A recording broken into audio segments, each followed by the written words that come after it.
परभणी महानगरपालिका आयोजित परभणी फेस्टिवलमध्ये राज्यस्तरीय नृत्य स्पर्धा थाटात संपन्न।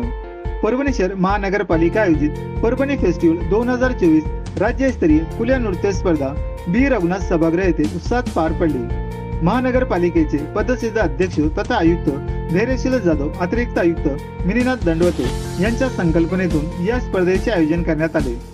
कार्यक्रमाच्या उद्घाटन समारंभात परभणी शहर महानगरपालिकेचे अतिरिक्त आयुक्त मिनीनाथ दंडवते, परभणी शहर महानगरपालिका कर्मचारी संघटनेचे संस्थापक अध्यक्ष के आंद्रे, परभणी शहर महानगरपालिका कर्मचारी संघटनेचे अध्यक्ष नासिर खान पठाण उर्फ बापू, करण गायकवाड, कुणाल भारसाकडे, अभिजित कुलकर्णी, मनोज तळेकर, विनय ठाकूर, जलीलभाई, युवा नेते सचिन पाचपुंजे, विशाल उपाळे, राजकुमार जाधव इत्यादी उपस्थित होते। या राज्यस्तरीय खुल्या नृत्य स्पर्धेला महाराष्ट्र सोबतच परराज्यातील म्हणजे झारखंड, मध्य प्रदेश, उत्तर प्रदेश, तेलंगणा, कर्नाटक या राज्यातील स्पर्धकांनी सहभाग नोंदविला आहे।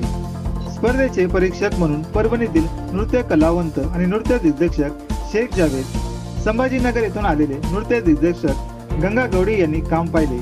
स्पर्धा यशस्वी करण्यासाठी स्पर्धा संयोजक विशाल उपाळे, गौतम वडमारे, केशव पैके, विकास शिंदे, राजू जाधव आदींनी परिश्रम घेतले आहे।